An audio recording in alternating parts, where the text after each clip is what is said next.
空中遺跡に到着しました。プリミティアプレイヤーエールです。今回は量産型飛行機を作ってみようと思います。初心者でもすぐに手に入る最低限の材料で作って空中遺跡に行けるようにしようと思うので、うまくできたらチャンネル登録してもらえると嬉しいです。それでは作っていきましょう。まずはエンジンもモーターも使わない低コストの動力からですね。こちらは昔はよく使っていたベアリング動力を使います。ベアリング2つの代わりをひねってくっつけると軸が回転するバグ技ですね。固定を解除すると、回転しています。この時の回転数を測ってみると、220rpm くらいでした。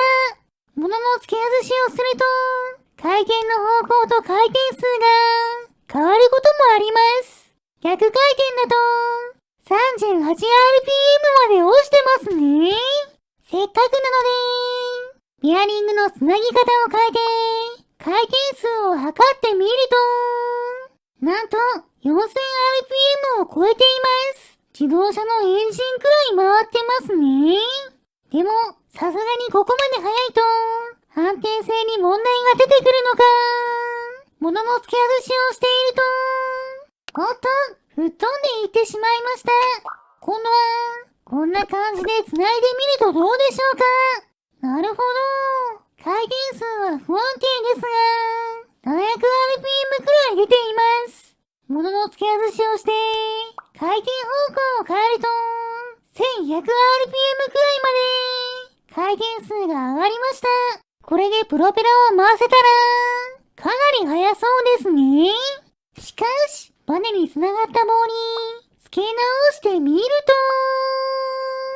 と、暴れてしまっています。やはり、90度ひねってつける、定番の形が、安定するみたいです。でもせっかくなので、こんな感じで、ずらしてくっつけたものを試してみると、なんと振動もほとんどなく、700rpm 以上で安定して回っています。付け外しで回転方向を変えても、同じように安定して回るので、これはいつものひねった角度より、いいかもしれませんね。早速こちらを、量産型飛行機のプロペラを回す動力にしてみましょう。どちらの回転方向に回っても、機体が飛んでくれるように、前後左右が対称のシンメトリー構造のフレームを作って、そこの中心にベアリング動力をつけました。そしてプロペラの方は、薄い板を複製して、33枚重ねて作ったものを、30度くらいの角度をつけて、前後に2枚ずつ、合計4枚取り付けました。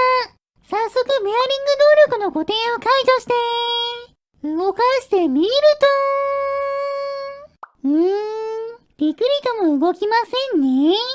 どうやら先ほどのベアリングの角度だと、プロペラを回すだけのトルクが発生しないみたいです。そこでいつも通り、タイミンを90度ひねった状態に付け替えましょう。そうすると、よし、回転しだしました。回転数は 45rpm です。物の付け外しをして、逆回転にしてみると、回転数は同じく 45rpm でした。プロペラをつけると安定するんですね。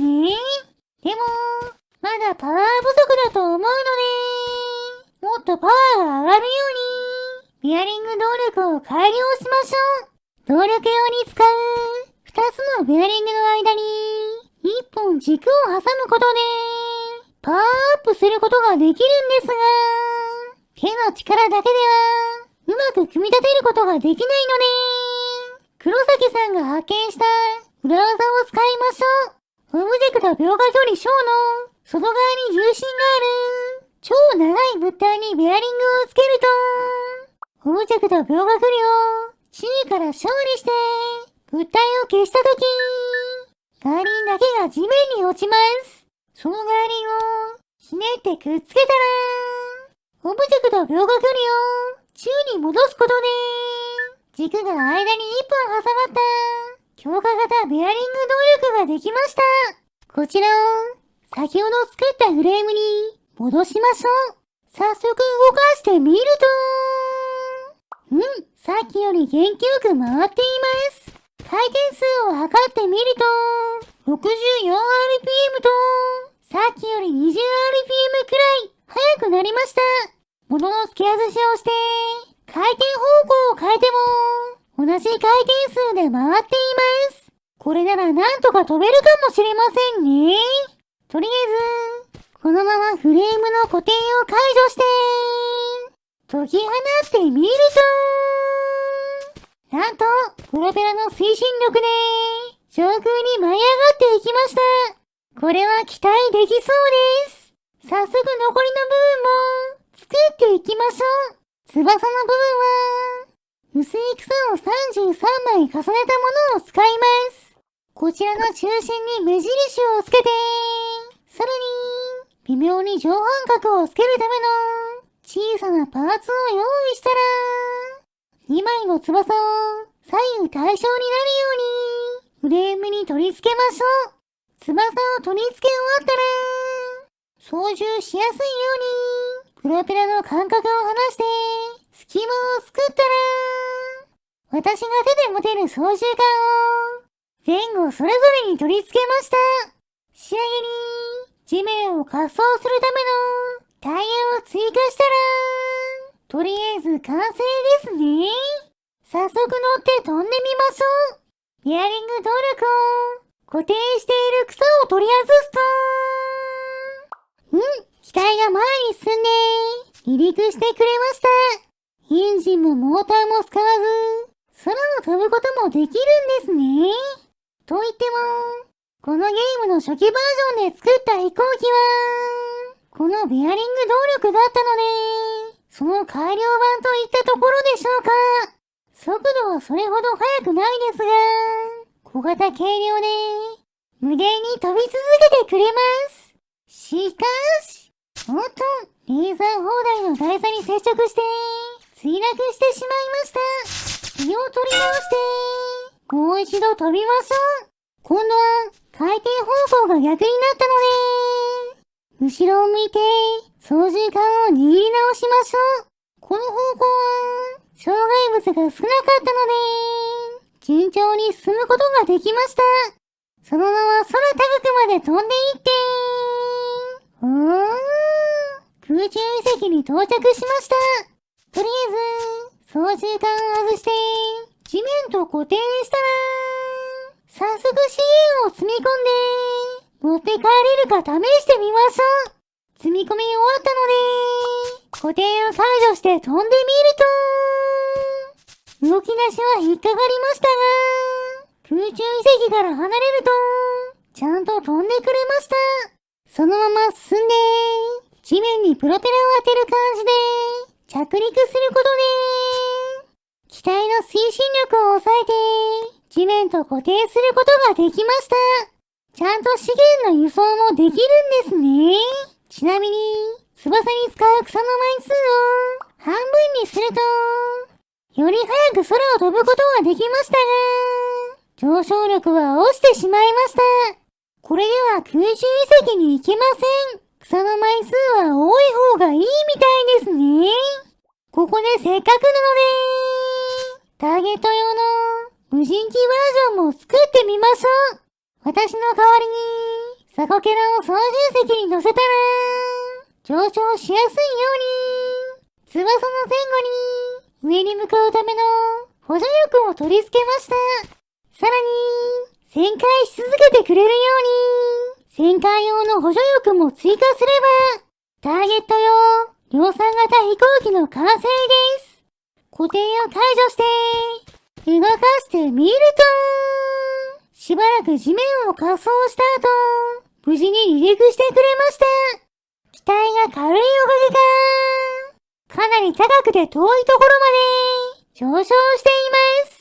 ちなみに、量産型飛行機を作るのに必要な材料は、60キロくらいの草と、20個ほどのベアリングだけです。これなら、新規でゲームを始めても、複製に必要なバッテリーを、1本手に入れた時点で、すぐに飛べる機体が手に入るわけですね。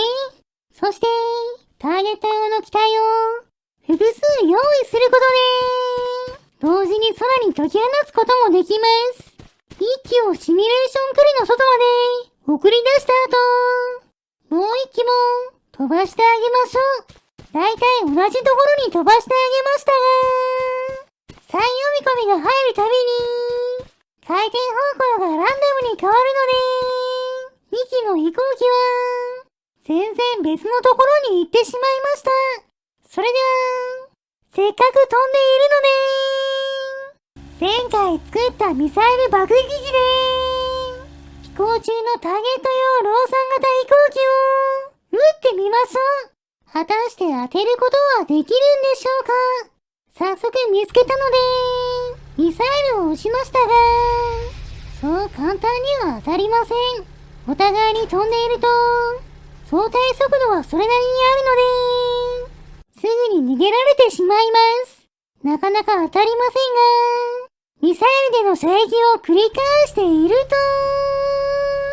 と、おっと、突っ込んできたターゲットにやられてしまいました。飛行機だと、少しのダメージが致命傷になりますね。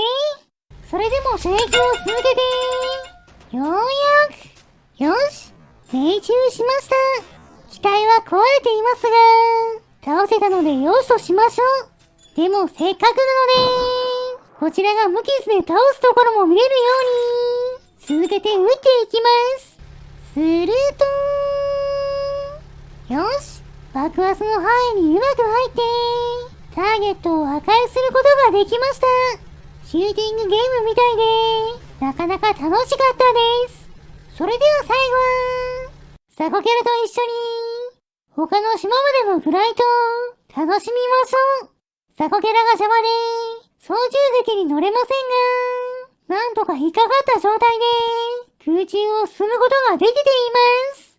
そのまましばらく進んで、よし、向こう側の島に上陸できました。飛行機がどこかに行かないように、サコキャラの腕を外して、地面と固定しておきましょう。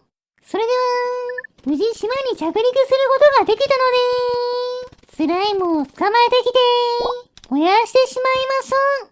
燃えるものを集めてきて、火をつけます。いい感じに燃えていますね。よし、スライムも食べ頃になったので、食べてしまいましょう。もちろん、今回頑張ってくれた、量産型飛行機さんにも、お裾分けしてあげます。はい、どうぞ。今回の動画はここまでです。面白かったと思ったら、チャンネル登録、高評価をしていただけると嬉しいです。